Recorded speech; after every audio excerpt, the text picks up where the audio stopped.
तो सभी को नमस्कार। आज का डिस्कशन करते हैं, स्टार्ट करते हैं।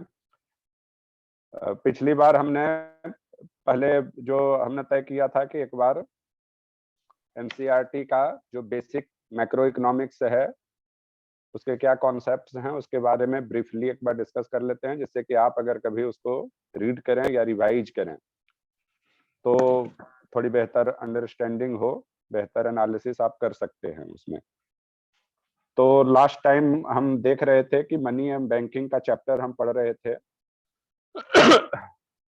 एक ब्रीफ जो डिस्कशन है एनसीईआरटी में मनी और बैंकिंग रिलेटेड कॉन्सेप्ट्स क्या हैं और फिर ये मॉनेटरी पॉलिसी की तरफ कैसे लीड करता है, आरबीआई के रोल्स क्या हैं, एक्सेट्रा, कमर्शियल बैंक्स वगैरह के रोल्स एंड फंक्शंस क्या हैं, उसकी तरफ हमें लीड करता है। बेसिक इंफॉर्मेशन उसमें है, जिसके कुछ पॉइंट्स के बारे में हमने डिस्कशन किया था। आप सभी लोगों से आग्रह था कि आप उसको पढ़ें, एक बार, दो बार, तीन बार। जो कॉन्सेप्ट्स या टर्म्स समझ में नहीं आते हैं उसके बारे में फिर फर्दर डिस्कशन किया जा सकता है। तो उसके बारे में अगर किसी भी कैंडिडेट को अगर कोई लगता हो तो वो मैसेज कर सकते हैं, या जैसे जब क्लास चलता है तो समय चैट बॉक्स में टाइप कर सकते हैं, जिससे कि उसको नोट करके उसके बारे में थोड़ा डिटेल डिस्कशन किया जा सके। मॉनेटरी पॉलिसी से रिलेटेड जो टॉपिक्स हैं, commercial bank, central bank, other banking system, वो सारे प्रीलिम्स के लिहाज से इम्पोर्टेंट है, क्योंकि लगभग हमने क्वेश्चन पेपर को अगर आप एनालाइज करें तो कुछ न कुछ रिलेटेड कॉन्सेप्ट्स और उससे जुड़े सवाल अक्सर आते ही आते हैं। हम इसको और डिटेल जब थोड़ा लिंकेज को आप बढ़ाएंगे तो बाद में मनी बैंकिंग से related exchange rate, international banking institutions वगैरह जो हैं, मॉनेटरी इंस्टीट्यूशन, इसके बारे में भी डिस्कशन करेंगे।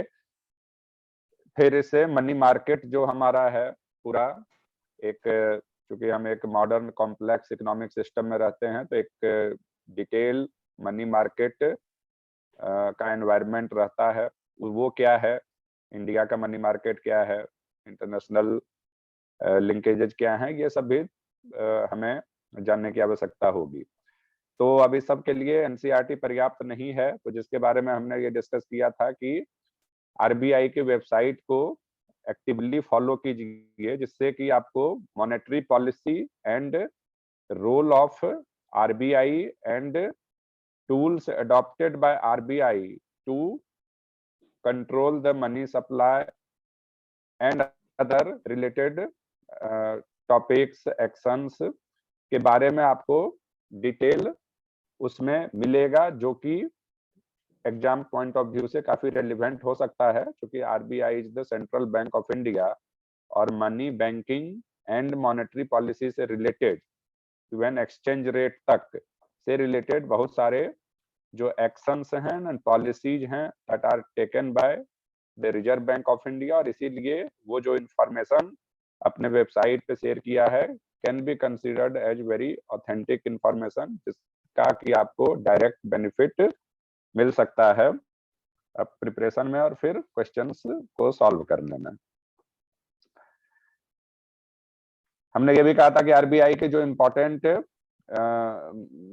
वेबसाइट से जो इम्पोर्टेंट सेक्शंस हैं जिसको कि फॉलो करना है, इसके बारे में भी हम हाईलाइट करेंगे, और उसके बारे में या तो ड्यूरिंग क्लासेस या फिर अलग से मैं कहीं पे नोट डाउन करके फिर शेयर करूंगा, जिससे कि कम से कम उन सारे टॉपिक को एक बार आप अगर कवर करेंगे तो काफी उसमें बेहतर अंडरस्टैंडिंग होगी, particularly regarding the monetary system of the country, monetary policy of the country, banking system, securities market, etc.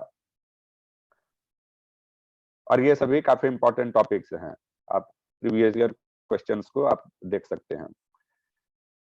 NCERT का जो मैक्रो इकोनॉमिक्स का बुक है उसमें 2-3 और इम्पोर्टेंट टॉपिक्स के बारे में डिस्कशन हुआ है, किया गया है, 3 चैप्टर्स जो और रिमेनिंग हैं, जिसमें से कि आज ब्रीफली हम डिस्कस कर लेते हैं रिगार्डिंग चैप्टर 4, जो determination of income, aggregate demand, aggregate supply, ये सब की बात करता है।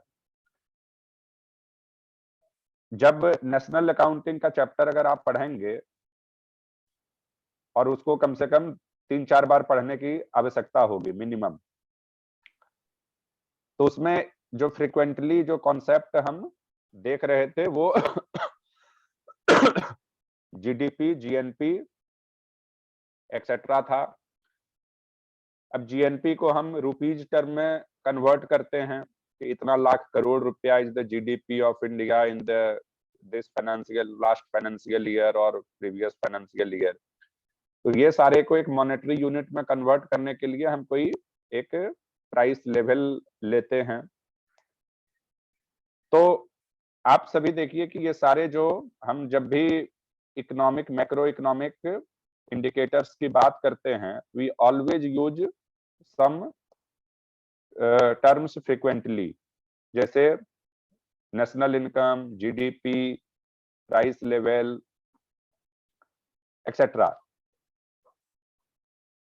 हमने जब नेशनल इनकम अकाउंटिंग का चैप्टर पढ़ रहे थे तो ये भी देखा था कि 3 तरीके से हम जो टोटल इकोनॉमी में जो आउटपुट होता है, गुड्स एंड सर्विसेज का जो प्रोडक्शन होता है इन ए पर्टिकुलर फाइनेंशियल ईयर, इसको हम 2-3 तरीके से कैलकुलेट कर सकते हैं। और इसलिए कर सकते हैं बिकॉज दीज इकोनॉमिक एक्टिविटीज जिसके कारण कि हम गुड्स एंड सर्विसेज का प्रोडक्शन करते हैं, इसमें डिफरेंट स्टेक होल्डर्स अपना रोल प्ले करते हैं and these roles and these stakeholders interrelated हैं। तो एक एस्पेक्ट हमने देखा था कि प्रोडक्शन मेथड, जिसमें कि एक्चुअल जो प्रोडक्शन होता है गुड्स एंड सर्विसेज का, उसके जो फाइनल प्रोडक्शन होते हैं उसका अगर मेजरमेंट करते हैं तो that is one method. Second was the income method, क्योंकि जब हम इकोनॉमिक एक्टिविटीज इकोनॉमी में करते हैं तो जो फैक्टर्स ऑफ प्रोडक्शन होते हैं उनको इनकम प्राप्त होता है, लेबर को वेज मिलता है, जो कैपिटल इन्वेस्टमेंट करता है उसको इंटरेस्ट मिलता है, रेंट मिलता है लैंड को, एंटरप्रेन्योर को प्रॉफिट मिलता है, लाइक दैट। सिमिलरली इकोनॉमी क्या है, इकोनॉमी में बहुत सारे कंज्यूमर्स रहते हैं, सारे ह्यूमन बींग्स हैं। ह्यूमन बींग के जो इकोनॉमिक बिहेवियर है उसी का माइक्रो लेवल और मैक्रो लेवल पे हम इकोनॉमिक्स में स्टडी करते हैं। तो एक बेसिक जो इकोनॉमिक फंक्शंस है ह्यूमन बींग का, वो एज ए कंज्यूमर है कि हम सभी कुछ ना कुछ कंजम्पशन करते हैं गुड्स एंड सर्विसेज का एवरीडे लाइफ में। तो consumption is one of the basic economic activity, और ये हम तब करते हैं, जब कर पाते हैं जब हमारे पास कुछ इनकम होता है और हम उसको एक्सपेंडिचर करते हैं कंजम्पशन गुड्स और सर्विसेज पे। सिमिलरली चूंकि production is also important for consumption, बहुत सारे हमारे जो गुड्स एंड सर्विसेज हैं वो नेचुरली अवेलेबल नहीं है। उसके लिए इवन जो नेचुरली अवेलेबल हैं गुड्स, लाइक फॉर एग्जांपल हम कर सकते हैं कि एग्रीकल्चरल प्रोडक्ट्स हैं, फ्रूट्स हैं, वेजिटेबल्स हैं, सीरियल्स हैं, ये सब तो नेचुरली अवेलेबल गुड्स हैं, बिल्कुल हैं, लेकिन इसको भी हमें एग्रीकल्चर करना पड़ता है। नेचुरली जो अवेलेबल है, जो ऑटोमेटिकली जो होते हैं, वो इतना सफिशिएंट नहीं होता है कि सारे कंज्यूमर्स के डिमांड को पूरा कर सके। तो consumption is one important activity, हम ह्यूमन बीइंग हैं, सर्वाइवल के लिए जरूरी है। More than survival there are two aspects, one is the survival, basic survival, एक है क्वालिटेटिव सर्वाइवल, जिसके लिए बहुत सारी चीजें हम आज डे टू डे लाइफ में कंज्यूम करते हैं। इन सारे कंजम्पशन गुड्स एंड सर्विसेज को प्रोड्यूस करने के लिए, as these are not naturally available, तो हमें इसको प्रोडक्शन करना पड़ता है। प्रोडक्शन करने के लिए हमारे पास डिफरेंट मैकेनिज्म है। एग्रीकल्चरल प्रोडक्ट है तो एग्रीकल्चरल एक्टिविटी को प्रमोट करते हैं हम। मैन्युफैक्चर्ड गुड्स हैं तो वो इंडस्ट्रीज में, मैन्युफैक्चरिंग यूनिट्स में प्रोड्यूस होता है, एंड लाइक दैट। तो इन सारे प्रोडक्शन एक्टिविटी को कैरी करने के लिए हमें मशीन की आवश्यकता होती है, और इसको जनरली लूजली स्पीकिंग ये हमारा इन्वेस्टमेंट डिमांड होता है इकोनॉमी में, कि हम इन्वेस्टमेंट इसलिए करते हैं ताकि हम कुछ ऐसे गुड्स एंड सर्विसेज को प्रोड्यूस कर सकें जिससे कि हमारा या तो फर्दर प्रोडक्शन हो या कंजम्पशन हो। सिमिलरली तो दो जो बेसिक फंक्शन हमारे जो इकोनॉमी में हैं वो that is the consumption activity and one is the investment activity. Consumption करने के लिए सर्वाइवल प्लस क्वालिटेटिव सर्वाइवल के लिए जरूरी है, एंड प्रोडक्शन इंपॉर्टेंट है to meet the consumption demand, और उस प्रोडक्शन को कैरी करने के लिए हमें इन्वेस्टमेंट की आवश्यकता होती है। तो these two are the major functions in the economy. तो एक और इसमें जब ये चैप्टर पढ़ेंगे आप, chapter 4 that is the determination of aggregate demand, income etcetera, तो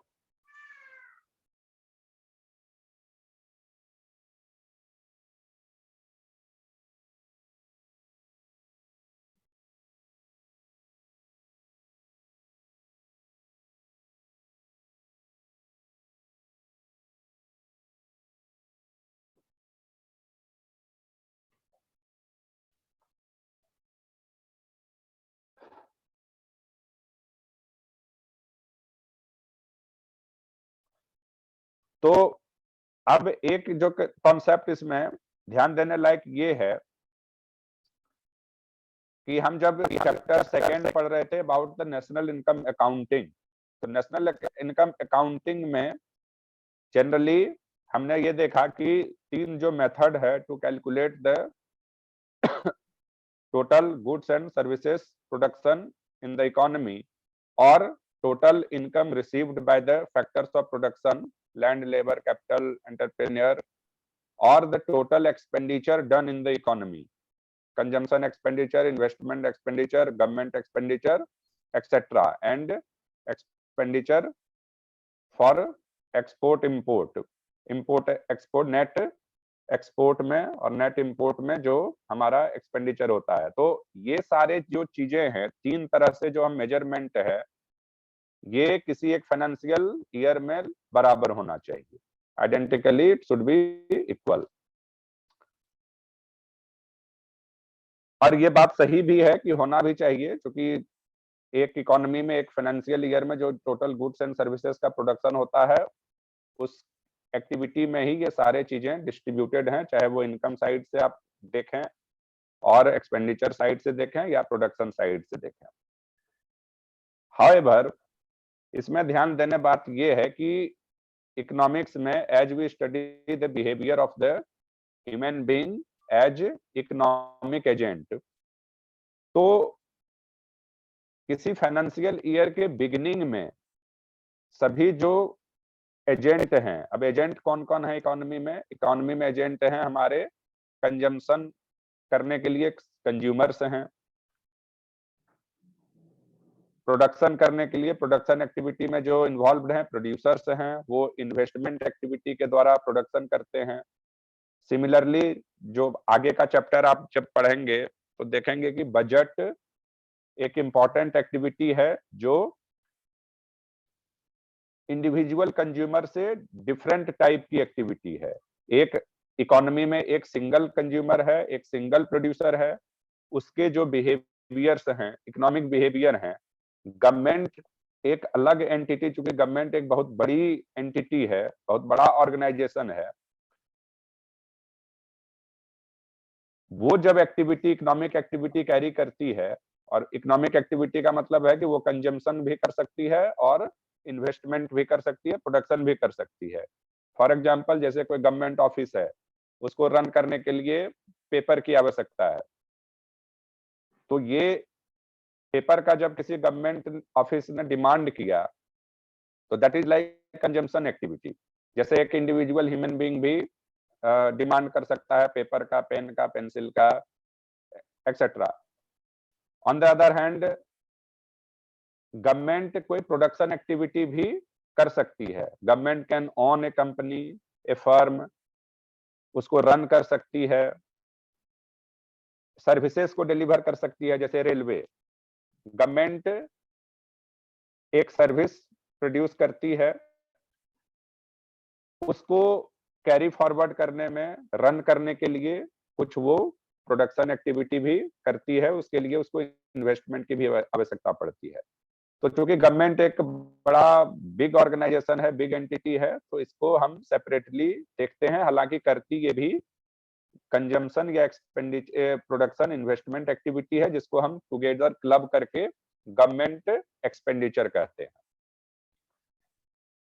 तो प्राइमरीली अगर हम देखें कि अगर एक ऐसा इकोनॉमी है, एक ऐसा कंट्री है जहां पे कि कोई गवर्नमेंट नहीं है, suppose we are living in such a primitive economy world, जहां पे कि कोई गवर्नमेंट नहीं है, तो अगर वहां पे गवर्नमेंट कोई नहीं है, तो उस इकोनॉमी, उस सोसाइटी में मिनिमम दो एजेंट तो होंगे ही। One is the consumers and another is the producers, that is the investors.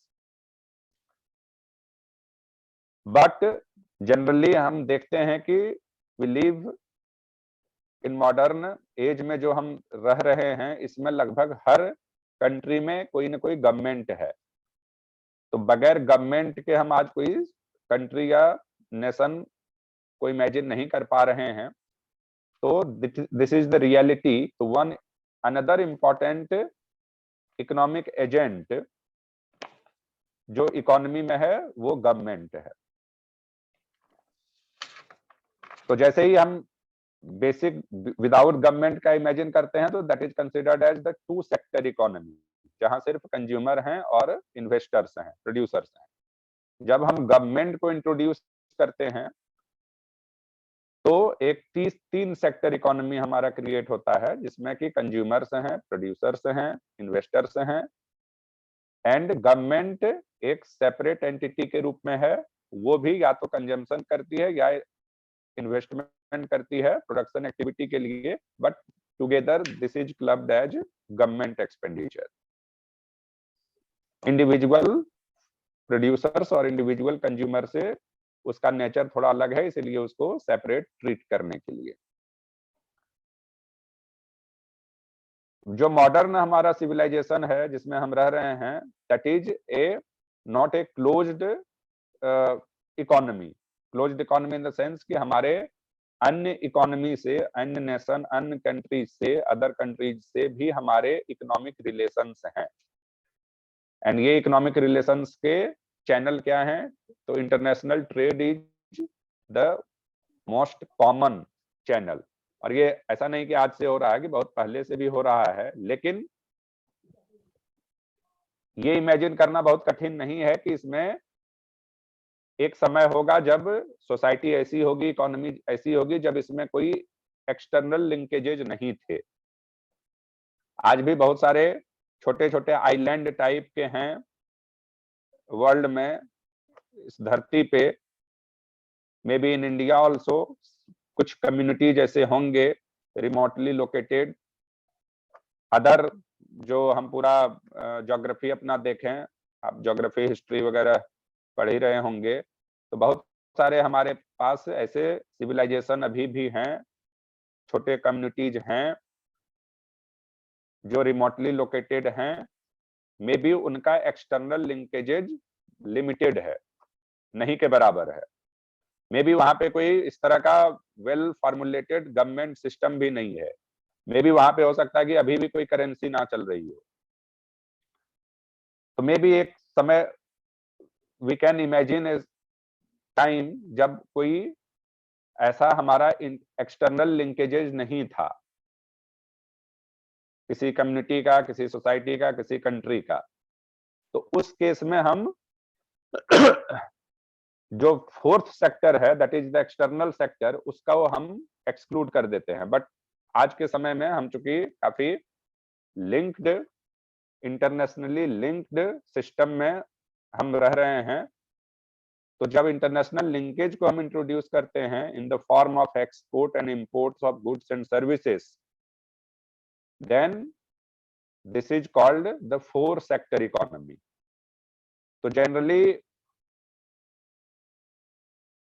जब हम determination of income, employment, aggregate demand etcetera का हम डिस्कशन करते हैं, तो एट द बिगिनिंग हम टू सेक्टर इकोनॉमी से शुरू करते हैं, जहां पे कि सिर्फ कंज्यूमर है और प्रोड्यूसर्स हैं। बट ग्रेजुअली हम इसको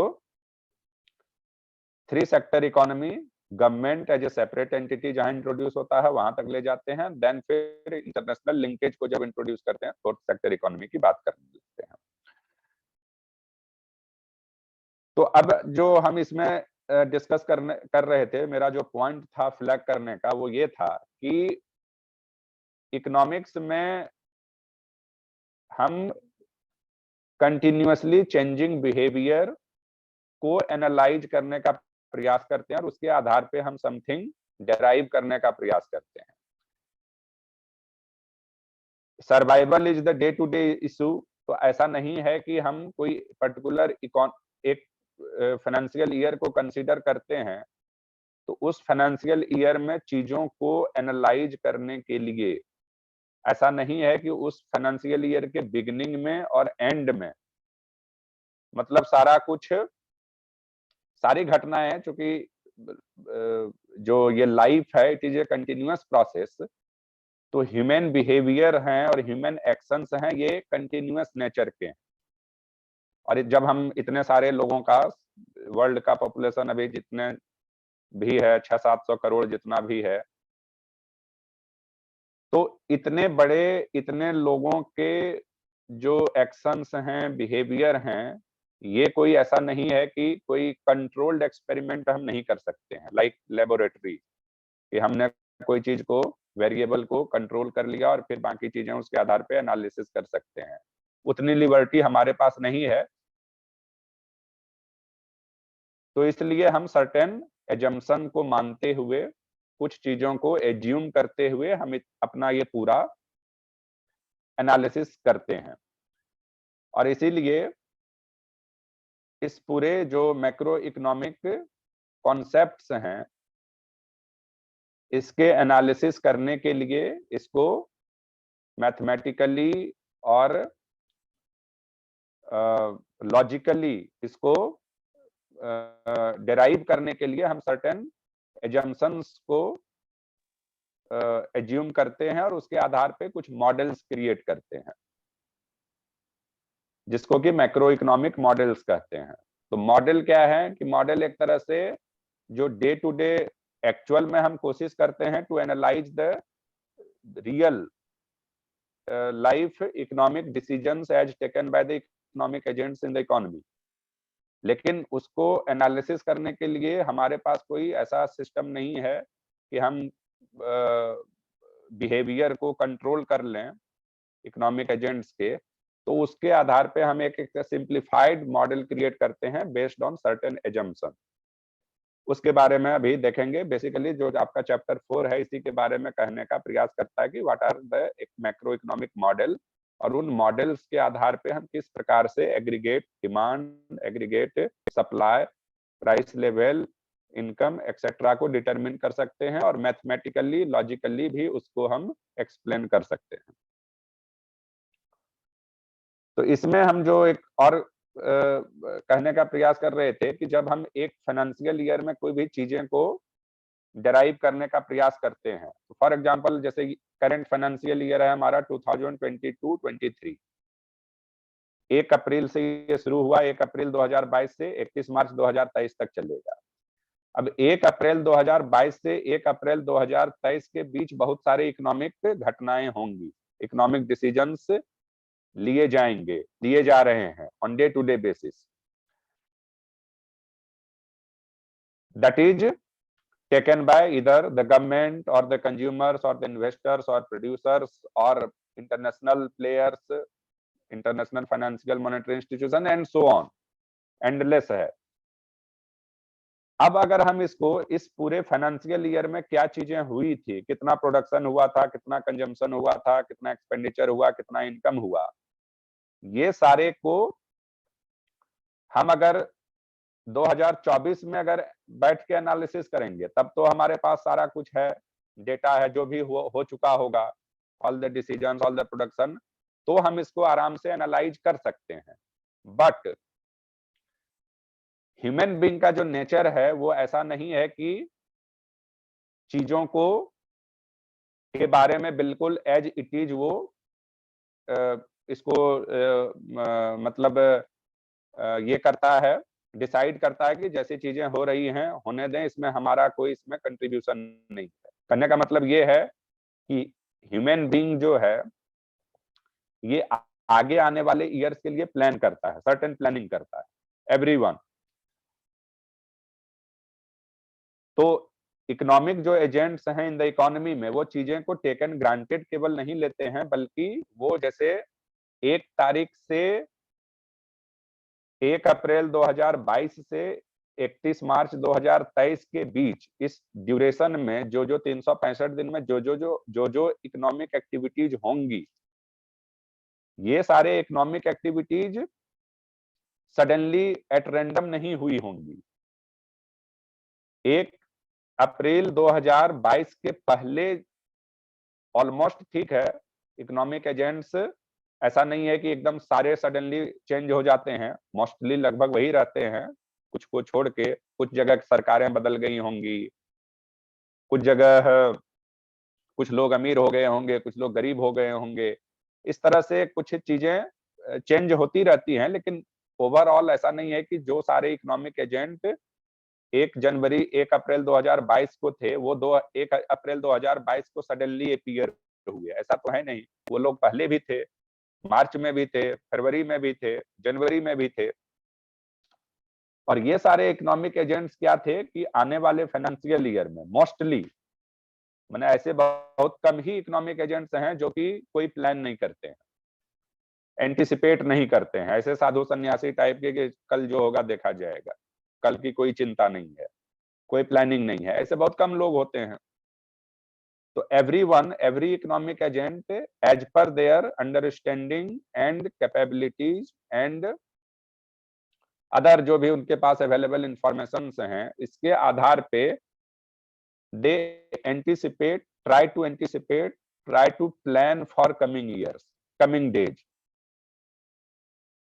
तो 1 अप्रैल 2022 से लेके 31 मार्च 2023 के बीच जो इकोनॉमिक एक्टिविटीज हो रही हैं या होंगी, ये सारे आउटकम टू लार्ज एक्सटेंट इसके भी होंगे कि इस ड्यूरेशन के लिए इकोनॉमिक एजेंट्स ने अपनी प्लानिंग क्या की थी, उस प्लानिंग को फिर वो लोग एग्जीक्यूट करने का प्रयास करते हैं। अब प्लानिंग बहुत छोटे छोटे हो सकते हैं कि कोई इकोनॉमिक एजेंट ये प्लान किया होगा इस फरवरी में ही, फरवरी 2022 में कि आने वाली दीपावली में हम कोई स्कूटी खरीदेंगे, दिस इज ए प्लानिंग।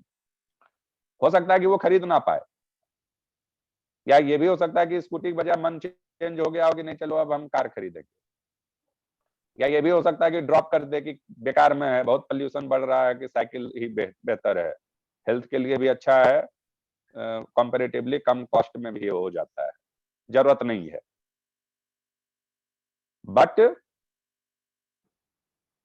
ये जो एंटीसिपेशन है, ये जो प्लानिंग है, ये इकोनॉमिक बिहेवियर को और इकोनॉमिक डिसीजंस को टू लार्ज एक्सटेंट ये इन्फ्लुएंस करता है। सिमिलरली, और हर कोई ऐसा करता है, गवर्नमेंट भी प्लान की होगी कि आगामी 1 ईयर में हम क्या करेंगे, कोई नई पॉलिसी चलाएंगे, कोई नई स्कीम चलाएंगे, लाइक दैट। मे भी हो सकता है कि गवर्नमेंट चेंज हो जाए या गवर्नमेंट में का मूड बदल जाए, कि या किसी ने कुछ नया इनपुट आ जाए, इंफॉर्मेशन आ जाए कि ये पॉलिसी चलाना सही नहीं होगा, तो हो सकता है कि वो ड्रॉप हो जाए, या हो सकता है कि कुछ और एक के बजाय 2 पॉलिसी चल जाए।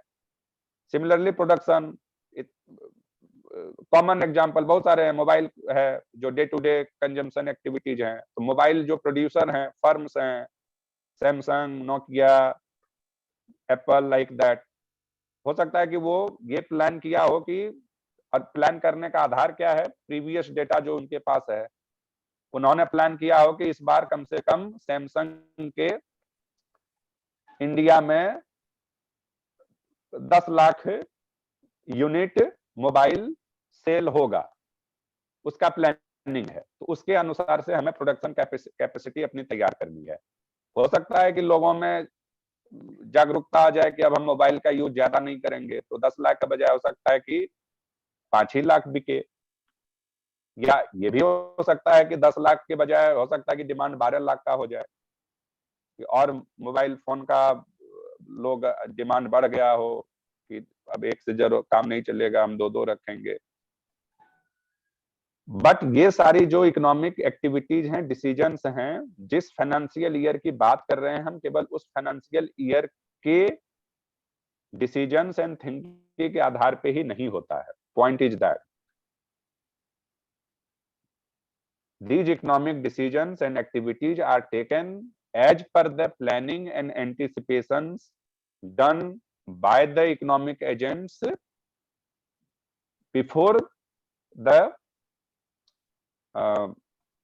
Financial year. और ऐसा नहीं कि सारे डिसीजंस और प्लानिंग पहले ही कर लिए जाते हैं। एक साल का समय हो सकता है कि कुछ लोग बीच में भी एंटिसिपेट करें, प्लानिंग करें। बट पॉइंट इज दैट कि जो इकोनॉमिक एक्टिविटीज होती है इकोनॉमी में बाय द इकोनॉमिक एजेंट्स, वो केवल एट रैंडम डिसीजंस के कारण नहीं होते हैं, किसी पर्टिकुलर मोमेंट में डिसीजंस के कारण नहीं होते हैं, but these are outcomes of mostly planning, anticipations etcetera. और इसीलिए जब हम इकोनॉमी में, जब हम ये स्टडी करते हैं about the determination of national income etcetera, तो 2 इसमें इंपॉर्टेंट कॉन्सेप्ट आते हैं, एक एक्स एंटे एंड एक्स पोस्ट। तो एक्स एंटे का मतलब ये हुआ कि हमारा क्या प्लानिंग है। फॉर एग्जांपल कंजम्पशन, एक इंडिविजुअल कंज्यूमर है, वो एक प्लान कर सकता है, कुछ तो उसको डे टू डे सर्वाइवल के लिए कंजम्पशन करना ही करना है, खाना तो खाना ही पड़ेगा सर्वाइवल के लिए। बट बियॉन्ड दैट उसके क्वालिटेटिव सर्वाइवल के लिए क्या चाहिए, कितने वो कपड़े खरीदेगा, कितने जूते खरीदेगा, कितने कंज्यूमर ड्यूरेबल्स खरीदेगा, these are mostly the planned activity. और इसमें जरूरी नहीं है कि जो प्लान किया है वो फॉर दैट कमिंग ईयर वो पूरा फुलफिल हो जाए, कम भी हो सकता है, ज्यादा भी हो सकता है, लेकिन फिर भी लोग प्लान करते हैं क्योंकि ये इंपॉर्टेंट है और ये बाय नेचर है, हैबिट में भी है और नेचर भी है कि वो आगे वाले फ्यूचर डेज के लिए वो एंटिसिपेट करेंगे, प्लान करेंगे। तो हम 2 कॉन्सेप्ट का अध्ययन करते हैं इकोनॉमी में, और इसीलिए जब आप बजट का चैप्टर पढ़ेंगे, जैसे अभी बजट पब्लिश होगा आने वाले समय में for the coming financial year 23-24 के लिए बजट पेश करेगी गवर्नमेंट, और सभी स्टेट गवर्नमेंट भी मोस्टली फरवरी के आसपास। तो वो बजट जो पेश होता है वो क्या होता है, अबाउट द एंटिसिपेटेड।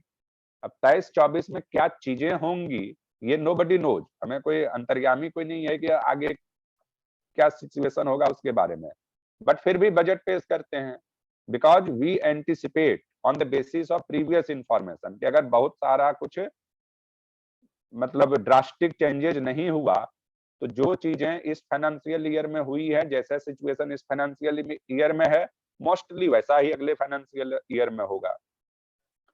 बट कभी कभी नहीं होता है, जैसे कि आप सभी ने देखा कि कोविड आ गया, दैट वाज ए मेजर, जो भी है डिसास्टर कर लें, जो भी कर लें, कोई एंटिसिपेट नहीं किया था कि ऐसा कोई सिचुएशन हो सकता है। अब इसमें लगभग सभी प्लानिंग धराशायी हो सकता है, हुआ भी, बट इसका ये मतलब नहीं है कि एक साल कोई प्लानिंग धराशायी होगी तो अगले साल के लिए लोग प्लानिंग करना छोड़ देंगे, स्टिल पीपल विल प्लान। तो हमारे पास 2 कॉन्सेप्ट रहेंगे हमेशा, x एंटे that is the planned, और दूसरा एक्स पोस्ट। एक्स पोस्ट का मतलब कि जो चीजें होनी थी हो चुकी हैं, नाउ वी आर एनालाइजिंग, तो हमारे पास कुछ नया उसमें नहीं होगा। अब हम इस चीज को देख रहे हैं कि हमने जो प्लान किया था, मतलब इकोनॉमिक एजेंट्स ने जो प्लान किया था और एक्चुअल में जो रियलाइजेशन हुआ, दोनों में कितना गैप रहा, जिससे कि फर्दर जो एंटिसिपेशन और जो प्लानिंग है उसमें के बारे में एक और बेहतर निर्णय लिया जा सके। तो mostly this macro economic model जो है, इसमें हम दो कॉन्सेप्ट की बात करते हैं, that is one ex ante, and it's about everything, consumption, investment, government, सभी कुछ। और फिर एक्सपोस्ट हम एनालिसिस करते हैं जब उस फाइनेंशियल ईयर में इकोनॉमिक एक्टिविटी सारी संपादित हो चुकी हो। तो अब आप इस चैप्टर को पढ़िएगा, अगर कहीं कंफ्यूजन होगा तो will discuss more about this. अब हम इसमें जो इस चैप्टर में दिखाया गया है, मोस्टली जो ब्रीफली मैं डिस्कस कर देता हूं, फिर आप चैप्टर पढ़ेंगे तो समझ में आएगा, और will discuss more about that. कि एक जो हमारा जो बेसिक सेक्टर है, जिसमें कि हम अभी गवर्नमेंट को और एक्सटर्नल सेक्टर को इंक्लूड नहीं कर रहे हैं, तो हमारे पास इकोनॉमी में दो एजेंट हैं, एक है कंज्यूमर, कंजम्पशन करने वाला एजेंट, और दूसरा है प्रोडक्शन, इन्वेस्टमेंट करने वाला एजेंट। कंजम्पशन भी दो तरह का होता है, एक हमारे बेसिक सर्वाइवल के लिए जरूरी है, हम भले कोई क्वालिटी लें या ना लें, लेकिन जो बेसिक हमें खाना तो खाना पड़ेगा, and all other basic minimum जो किसी एक economic agent, that is consumer के सर्वाइवल के लिए जरूरी है। दूसरा हमारा है जो क्वालिटेटिव सर्वाइवल के लिए जरूरी है, फैसिलिटेट करता है, और ये तब ऐड होता है जब हमारा इनकम बढ़ता है। तो जब इनकम बढ़ता है तो हमारे सर्वाइवल, हमारे जो डिमांड हैं वो बढ़ते जाते हैं, और ये धीरे धीरे एसेंशियल कमोडिटी से फिर लग्जरी की ओर बढ़ने लगता है। अब किसी कोई साइकिल से चल रहा है, अभी अगर इनकम बढ़ गया तो बाइक ले सकता है, कार ले सकता है, लाइक दैट। बट जीवन जीने के लिए कार जरूरी नहीं है, this is not essential for survival. ये हमारे कंफर्ट के लिए, क्वालिटेटिव सर्वाइवल के लिए जरूरी हो सकता है। तो जब हम, इसीलिए हम देखते हैं कि जब इसको मैथमेटिकली हम डिराइव करने का प्रयास करते हैं, तो कंजम्पशन जो एक्टिविटी एक आदमी अगर है, एक इंडिविजुअल की अगर बात करें, तो वो जब कंजम्पशन करता है तो कुछ उसका रहता है कि कंजम्पशन करना ही करना है, and that is called the autonomous consumption. अगर वो नहीं होगा तो फिर सर्वाइवल पे ही क्वेश्चन हो जाएगा। दूसरा है जो इनकम बढ़ने से लिंक्ड रहता है, जब इनकम बढ़ता है तो हम उस कंजम्पशन बढ़ाते हैं, अदरवाइज नहीं करते हैं, that is called induced consumption. और इसमें फिर आप इक्वेशन आगे पढ़ेंगे तो जो कंजम्पशन डिमांड है, मैथमेटिक्स में हम क्या करते हैं कि हर, अगर एक फंक्शंस क्रिएट करते हैं, फंक्शन अगर पता नहीं आप लोगों में से कितने को समझ में आता होगा, अगर सी सेट वगैरह में मैथमेटिक्स का कुछ पढ़े होंगे तो उसमें फंक्शंस क्या होता है कि हम जब दो वेरिएबल के बीच रिलेशन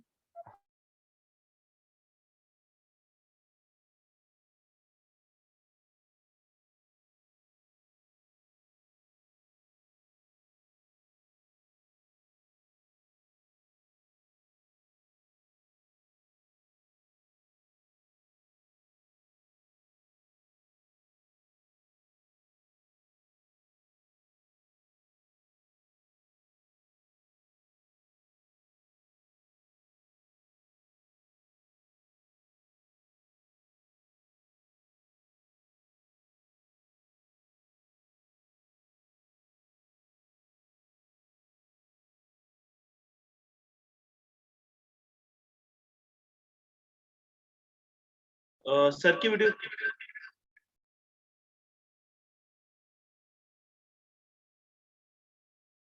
क्या सबके लिए रुकी हुई है?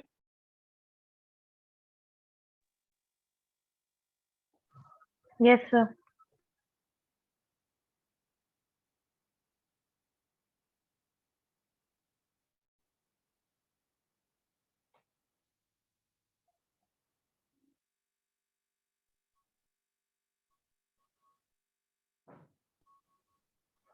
तो कंजम्पशन डिमांड को जब लिखते हैं तो autonomous consumption plus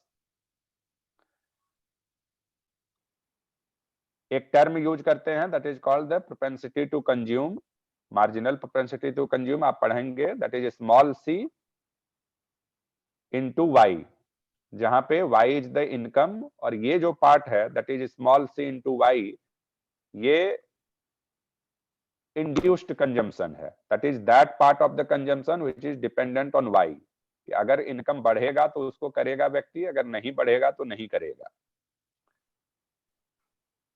this is called the consumption demand in the economy. आप ये देखिए कि इकोनॉमिक्स का एक जो बेसिक कॉन्सेप्ट है कि उसको हम जनरली डिमांड और सप्लाई के माध्यम से एनालाइज करने का प्रयास करते हैं, इकोनॉमिक्स का एक बेसिक कॉन्सेप्ट है। इसीलिए माइक्रो इकोनॉमिक्स का जो 11th का बुक है उसको भी थोड़ा पढ़ने की आवश्यकता है। तो इसी तरह जब हम एग्रीगेट इकोनॉमी की बात करते हैं, इकोनॉमी एज ए होल की, तो इसमें भी हम कैसे करेंगे? बेसिक कॉन्सेप्ट हमारा क्या है कि इकोनॉमी में प्राइस लेवल और इनकम लेवल, इनकम का मतलब एग्रीगेट इनकम, एग्रीगेट इनकम मतलब जीडीपी, जीडीपी एग्जैक्ट इक्वल तो नहीं है लेकिन रिलेटेड है। दोनों में क्या डिफरेंस है ये चैप्टर सेकंड में एक नेशनल इनकम अकाउंटिंग में दिया है। तो बेसिक हमारा ऑब्जेक्टिव है कि price level, that is the general price level in the economy and the general level of income, national income determine कैसे होगा। मॉडल क्या है हमारे पास, मैथमेटिकल एक्सप्लेनेशन क्या है, लॉजिकल एक्सप्लेनेशन क्या है इसका। तो लॉजिकल एक्सप्लेनेशन इसका ये है कि जो इकोनॉमिक्स का फेमस कॉन्सेप्ट है डिमांड और सप्लाई, तो यहाँ जो डिमांड है वो किसी एक व्यक्ति का, एक इकोनॉमिक एजेंट का डिमांड नहीं है, this is the aggregate demand. तो एग्रीगेट डिमांड इकोनॉमी में आएगा कहां से? तो अभी हम बात कर रहे हैं केवल टू सेक्टर इकोनॉमी की, जहां पे केवल दो एजेंट हैं, कंज्यूमर और इन्वेस्टर, प्रोड्यूसर। तो जहां पे केवल दो सेक्टर है, दो इकोनॉमिक टाइप के इकोनॉमिक एजेंट हैं, वहां पे एग्रीगेट डिमांड कहां से आएगा? तो या तो कंजम्पशन साइड से आएगा या इन्वेस्टमेंट साइड से आएगा। तो कंजम्पशन साइड से आएगा तो कंजम्पशन डिपेंड किस पे करता है? तो एक बड़ा जो बेसिक मॉडल है, ऐसे और भी चीजें हैं, कॉम्प्लेक्स है, जैसे हम और आगे जाएंगे मे बी देखेंगे कि रिक्वायरमेंट है या नहीं, बट एक जो बेसिक मॉडल है उसमें कंजम्पशन किसी भी इकोनॉमिक एजेंट का, कंज्यूमर का कंजम्पशन दो चीजों पे डिपेंड करता है। One is the autonomous part, independent of the income. Another is the induced part, that is dependent on the income. And this is the consumption demand. Investment demand generally depend करता है कुछ चीजों पे जिसके बारे में डिस्कस करेंगे, लेकिन अभी फॉर द सबसे सिंपल मॉडल में ये एज्यूम किया गया है कि चूंकि इन्वेस्टर्स का ये मानना है इकोनॉमी में कि जैसा सिचुएशन इस फाइनेंशियल ईयर में था वैसा ही सिचुएशन अगले फाइनेंशियल ईयर में भी रहेगा, और इसीलिए जितना इन्वेस्टमेंट पिछले साल हुआ था उतना इन्वेस्टमेंट ही अगले साल भी होना चाहिए। With this assumption investment demand माना जाता है कि वो एक फिक्स्ड लेवल पे रहेगा, वो चेंज नहीं करेगा। तो कंजम्पशन हमारा डिमांड जो इकोनॉमी में है वो कुछ फिक्स है, ऑटोनमस पार्ट, कुछ डिपेंडेंट ऑन इनकम है, और इन्वेस्टमेंट हमारा एक फिक्स्ड अमाउंट है। और इन दोनों को जब ऐड करते हैं तो हमारा aggregate demand in the economy create होता है। एग्रीगेट डिमांड और एग्रीगेट सप्लाई जिस जगह पे मीट करेगा that will be considered as the equilibrium point in the economy, macro economic point of view से, और वो पॉइंट आपका इक्विलिब्रियम इनकम माना जाएगा।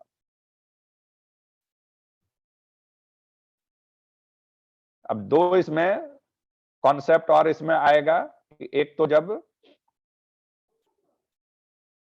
Small c that is the propensity to consume, marginal propensity to consume है, किसी व्यक्ति के पास जो टोटल इनकम है उसमें से जो वो कंज्यूम कर देता है, उसको छोड़ के जो शेष बचता है, दैट इज द सेविंग। तो उससे रिलेटेड कॉन्सेप्ट है मार्जिनल प्रोपेंसिटी टू सेव। और फिर इससे रिलेटेड हमारा कॉन्सेप्ट निकल के आता है मल्टीप्लायर।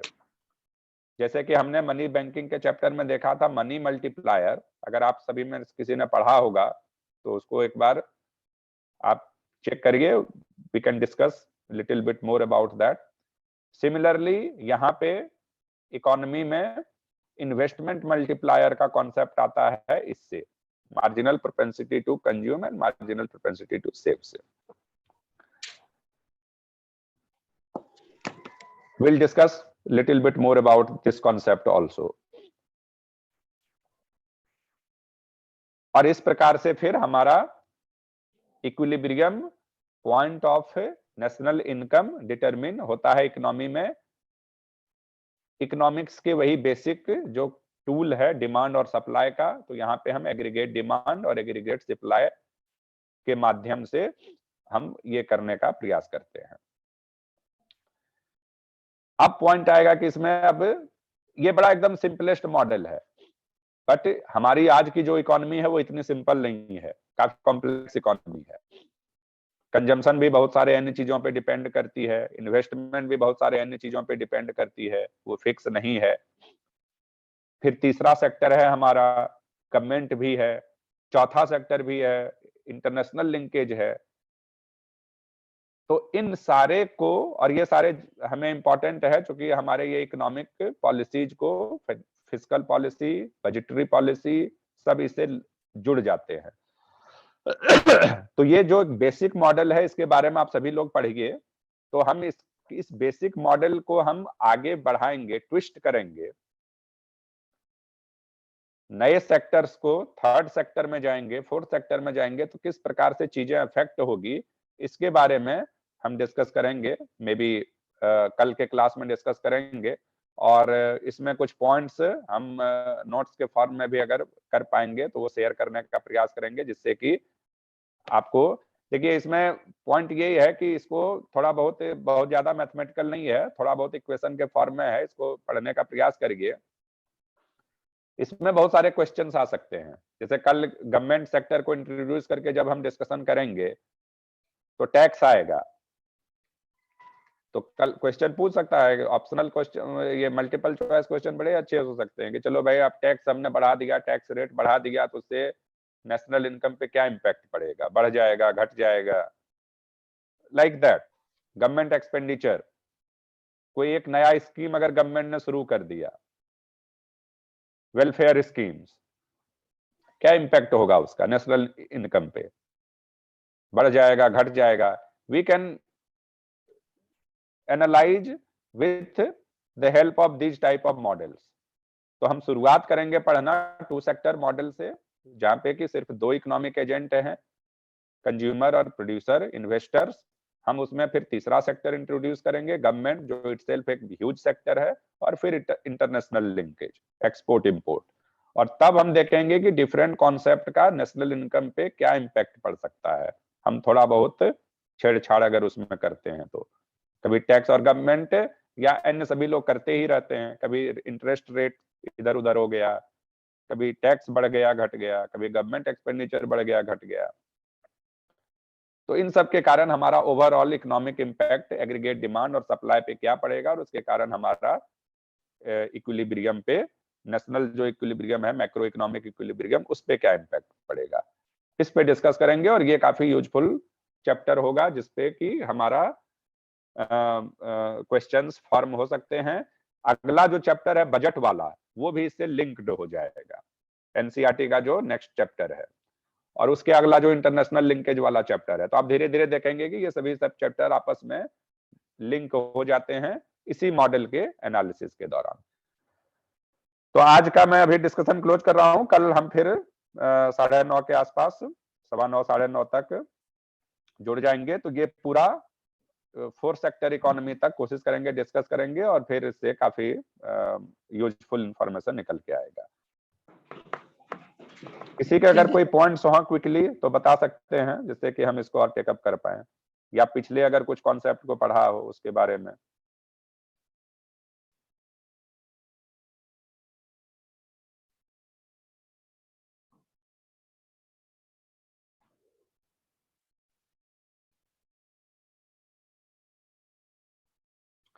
अच्छी बात है, अगर आप सभी लोग किसी के पॉइंट्स अगर नहीं है तो इसका मतलब आप लोग अगर पढ़ रहे हैं तो सारी चीजें क्लियर हैं, बट ये भी थोड़ा डाउटफुल है, तो please go through it. NCERT का, क्योंकि मैं अभी भी पढ़ता हूं तो बहुत जगह कंफ्यूज हो जाता हूं, तो इंफॉर्मेशन उसमें बहुत सारे हैं, तो आप लोग एक दो बार पढ़िए।